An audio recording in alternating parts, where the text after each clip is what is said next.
You are one among the many MPs in the House of Commons who said, along with the DUP, the Liberal Democrats, and I think it's 91 Tories, that you will not vote for the Prime Minister's deal. So many people have said they won't vote for her deal. We'll get to the machinations of what happens over the next few weeks. But first of all, can you explain to listeners who have just sort of put their heads in their hands all this weekend with all the talk of this, why you think this isn't a good deal? The Prime Minister says this is Brexit. You campaign for Brexit. Why won't you vote for this deal? Well, because it's not Brexit. It's very clear. We've got signed up.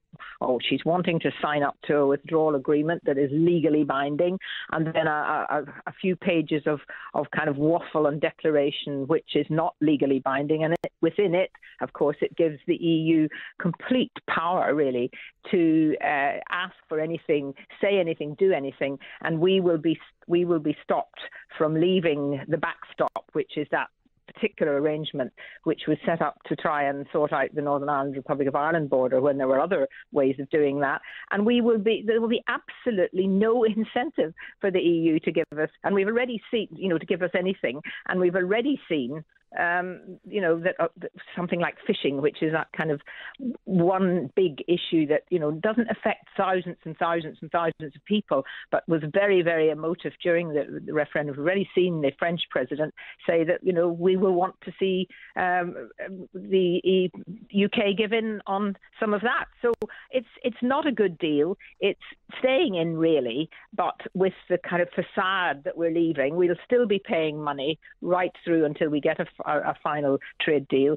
And in my view, this has been written very clearly by Brussels negotiators. You just wonder what's been going on for 2 years, how they could possibly, after 2 years of so-called hard negotiations that the Prime Minister speaks about, could have ended up with something like this. I have to say, if this deal had been written just by, Jean-Claude Juncker and Michel Barnier and Donald Tusk in a room on their own, this is pretty much what they'd have come up with, isn't it?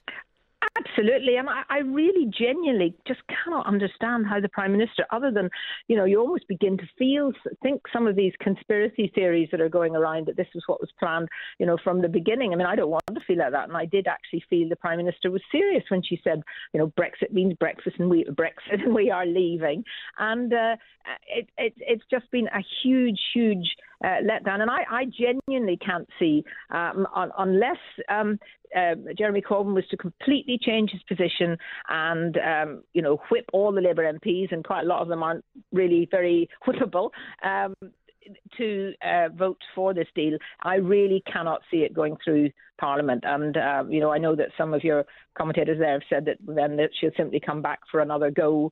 The EU have made it very clear they're not going to make changes. So for me, the most sensible clear way of going forward now, remembering that 92% of our businesses don't actually deal with the EU. My way is very much to start having a planned no deal and to leave clearly. And then it will give us full sovereignty in all our areas of government. And I've got confidence in our country that we could cope with that. It might be a little bit difficult at the beginning, but we could cope, and it would be long-term. This is the key, isn't it? If people really are bored with Brexit, and they all need, for my mother's benefit, who is a grammar Nazi, you're going to have to stop saying bored of everybody. It's bored with Brexit. If you are, then the best way of us never having to talk about Brexit again will be, I reckon by the end of next year, we can have it all over and done with. Otherwise, if we do actually leave with no deal, otherwise we are going to be talking about this for years to come. All this talk of second referendums and general elections, fighting on Brexit yet again. And actually, we are going to still. But this doesn't take us out of the EU. This is the start of a process to try and take us out of the EU, with our hands now tied behind our backs, unable to leave unilaterally. Okay, so let's game plan what happens then. In 2 weeks' time, 17 days, I think it is, the Prime Minister goes to the Commons with her this withdrawal agreement. It gets voted down, as everyone seems to expect. She obviously still holding out that she can persuade the country to back her and put pressure on MPs, but both Remainers and Brexiteers saying they won't back her. The deal falls. Then what happens?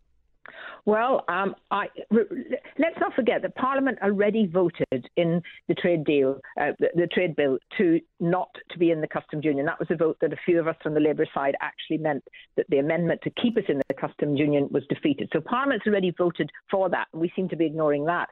The idea that somehow then that Parliament will vote against a no deal, that is not actually going to be any more legally binding than what we've already voted for. When we voted also, Parliament had a very clear vote to keep Northern Ireland the same as the rest of the United Kingdom. It seems like the Prime Minister has overruled that as well.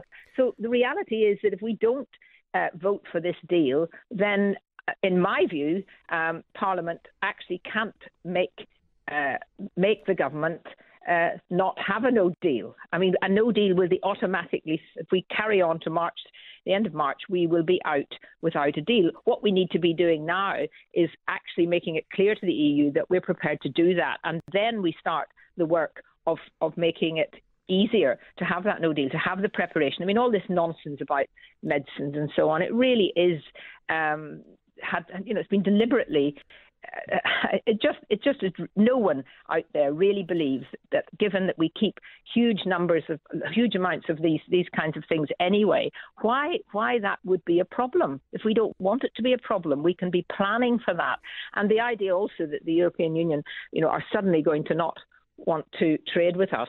We always have to remember that you don't need trade deals for businesses to trade. And I think what we're going to see now is reality setting in with amongst the people of the country who voted to leave, that they know this is not what they voted for, and we will have to make sure that we now go for a no deal. It is the only option. Okay. Otherwise, we will spend years and years and years paying in more and more money and being Brexit in name only.